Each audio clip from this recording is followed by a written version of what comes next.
So if from where you currently stand, life will inspire you to yet a new idea, is it true then that you will always be in the process of becoming? So if it is true that we are all eternally in the process of becoming, then is it wise to ever fuss about what has not yet become? Good. So if what is to become is still looming in my future and it has not yet become, there is no reason to feel anything other than eager anticipation of the becoming, yes?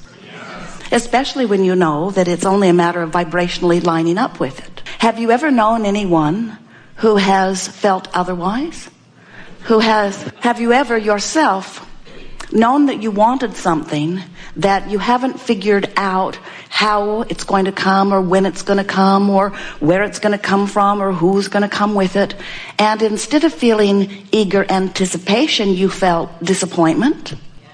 Well, stop it. Well, we are not playing with you about that at all. If you heard only from us the words, you are an eternally expanding being and you will always be in the state of expansion, and therefore there is never a reason for you to feel anything except eagerness about that which is coming.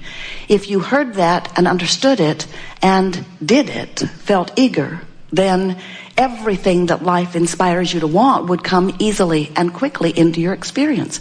And do you know, the only thing that slows it down is you feeling disappointed instead of eager, you being bummed out instead of anticipating a good thing. How is it that you come to feel sadness about something that is in the process of becoming before it has become? Why would you feel that way? What is the mindset within you that causes you to feel sadness or disappointment rather than eagerness and exhilaration? What are you thinking that makes that so? You must be thinking, this thing I want is not coming, or this thing I want cannot come, or this thing I want, I don't know how to bring it about. And we want to remind you that it's only those thoughts that keep it from coming. Only those thoughts. When you come to remember that everything that comes to you comes in response to your vibrational output, and your vibrational output is only in response to what you're thinking, and what you're feeling is always giving you feedback about what you're thinking and what your vibration is. Therefore, every time you feel an emotion that feels less than really, really good, you are offering a thought which is causing a vibration, which is affecting your point of attraction, which is keeping you from what you want temporarily. And we want to always say temporarily. Do you know that that gap between where you are and where you want to be is always temporary, even if it lasts your whole lifetime? Well, we just had to throw that in to be factually accurate, because we want you to understand that everything that you're asking for is in the process of coming to you, and it is only your attention or your awareness that it has not come or it is not coming fast enough that slows it down. And when you make your transition into non-physical, when you stop, therefore, focusing upon what has not happened, and you allow yourself to become a vibrational match to everything that you've asked for, then you immediately close that gap. That gap between where you are standing right now in your physical form and that which you have expanded to because of your awareness here. We want to give you briefly, many of you have heard it, in fact most of you are aware that you are more than this physical being that you see here in this body. You are source energy extended here. And the source energy part of you is clear and sure and excited about life. The source energy part of you is eager and knows its worthiness. The source energy part of you is the dominant part of you. The source energy part of you is that eternal part of you who has always been present in your experience, that eternal part of you that never ceases to be, that eternal part of you that law of attraction has been responding to forever. So that eternal part of you, that source energy part of you, that inner being part of you, projected a part of its attention or consciousness into the physical form that you know as you. And in doing so, expanded its awareness into a leading-edge time-space reality, just as you wanted to do. Oh, and the eagerness that you felt about doing that, because you understood that the variety of this time-space reality would inspire endless new ideas and preferences and conclusions from you.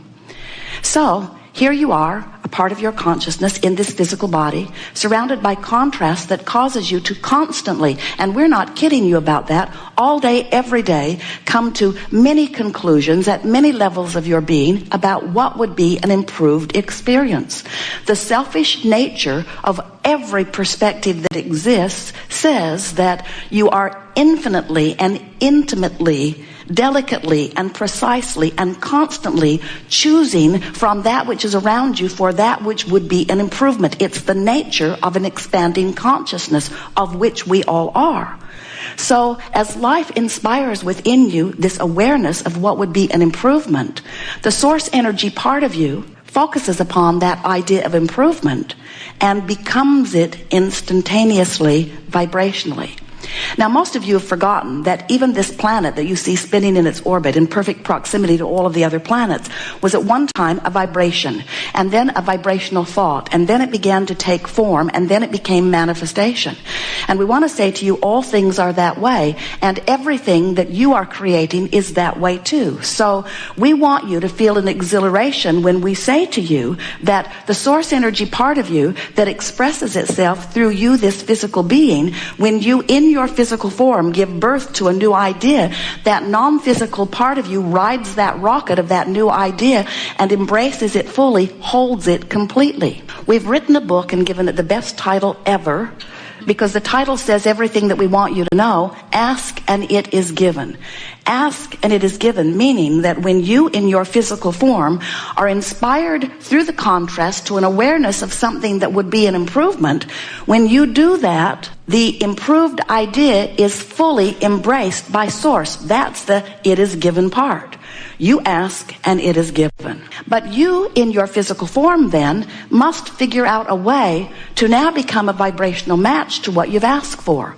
And you don't usually do that instantaneously. In other words, the blessed contrast inspired you to knowing what the improvement would be. But most of you are still standing over there in the contrast that made you long for the improvement. So your attention to what is, or your justification of how you need it. You know, you learned that when you were trying to get things from your mother. I need it. I really, really need it. See how bad it is without it for me. I need it. I need it. I need it. I need it. I need it. I need it. And your mother, bless her heart, ruined you. When she heard your need and responded to it, she gave you a distorted view of how law of attraction worked. She circumvented law of attraction, went out of her way to give you in your time of need, and therefore distorted your world, and that's why it never worked out, because eventually she became to resent you using her as the vortex through which all your good came. Remember that day she pecked you on the head and said, get lost? In other words, isn't it true that when you are in this vibration of neediness, even though you might be able to eke out some response from those well-meaning people who want to help you out in your need, that when you beat that drum of neediness, even though you may get some dear hearts to respond to you, the thing that really happens is, in your neediness, you block yourself from all of the abundance that is waiting for you in your vibrational escrow. Because what's waiting for you in your vibrational escrow, that which is being held in vibrational escrow by the source energy part of you, can only be accessed by you when you become a vibrational match to your vibrational escrow and to the source energy that is holding it for you in vibrational escrow. In other words, you just can't get there from there by focusing on there. You've got to turn toward where you want to be, and then you begin moving in that direction. Our favorite way of expressing this to you quickly and accurately is to say to you that as this source energy being, this eternally expanded being that you are, as you come forth into this physical form and you know what you don't want, you know what you do want. And every time you know what you do want, Source rides that rocket. And in Source riding that rocket, from your experience, the sensation that it feels like to you is momentum. In other words, it begins to get a momentum moving toward that which you are asking for. Now, the reason that you feel that feeling of momentum is because you're living contrast. You're asking, you know what you don't want, you know what you do want, you know what you don't want, you know what you do want. As you are knowing what you do want, and Source is embracing this idea of this new expanded version of your life experience, you're not creating for the world, you're not creating for anyone but for you. You're saying, given what I'm living and giving these conditions and giving this contrast, this would be an improvement for me. And Source says, you should know we will hold that vibrational thought for you. Not only will we hold it, we will become it. Now think about what that means. You're getting the sense, we're hearing many of you beginning to talk about law of attraction. As you get the sense of law of attraction, which says that which is likened to itself is drawn, now think about this eternal being that has been vibrating and attracting unto itself long before you came forth into this physical body. Contemplate for just a moment what the attraction power to that vibration must be. Now, think about you here in this physical body, and think about the things you're thinking about, and think about what that attraction power might be. So, here's the thing we really want you to get, because as you hear this next part and it resonates with you, you will accurately then understand the guidance that you were born with. You will understand who you are, your reason for being, and how to fulfill that which you came forth to be. In other words, everything that you are hinges upon this, and we believe that you will hear it easily. So, the non-physical part of you is offering a vibration which law of attraction is responding to. It's a powerful vibration. Can you feel it? What you are thinking here in your physical time-space reality causes you to offer a vibration, and law of attraction is responding to it. So if law of attraction is responding to the two vibrational aspects of you, what must that feel like to you? Well, if you're thinking thoughts of love, then you're standing in the same place. And as law of attraction responds, you feel aligned, you feel elated, you feel exhilarated, you feel passion and eagerness.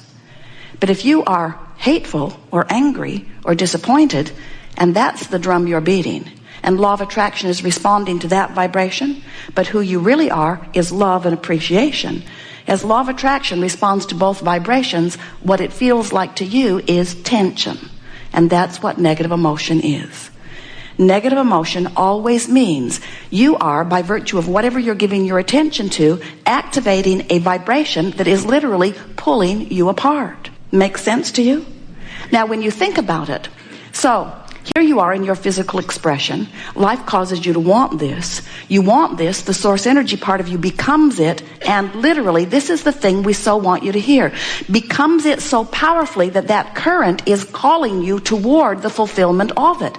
And when you turn and go in the direction of the calling, and the reason that we are emphasizing this calling is because we want you to feel the difference between law of attraction responding to this powerful, very long vibration of the source energy part of you, as compared to law of attraction responding to the vibration of your thought here and now. Who you really are is a much more powerful vibration, which means this stream is flowing. This stream is flowing, and we love you very much. You must go. This stream is flowing, and you must go if you are to feel good at all. Jerry and Esther went whitewater river rafting in Colorado last year, and the river guide said to them right off, friends, this is not Disneyland. We cannot turn this river off. This river is going to have its way with you. And that's what we want to say to you. This river is having its way with you. You must go. And if you go willingly, you feel great. And if you go reluctantly, you don't feel good. Can you get that? In other words, this stream is flowing because life is causing you to ask, and source is becoming what you've asked for. And law of attraction is responding to that vibration and calling you toward it. And when you go, you thrive, and when you don't, you don't. So what does answering the call of source mean? What would that mean? It means when you see someone and they are really a rotten person doing all kinds of bad things, and you, from your point of view, believe that, and you focus upon their wrongdoing, you don't go with your stream, because the source energy part of you, whether you like it or not, is looking for their positive aspects and finding them.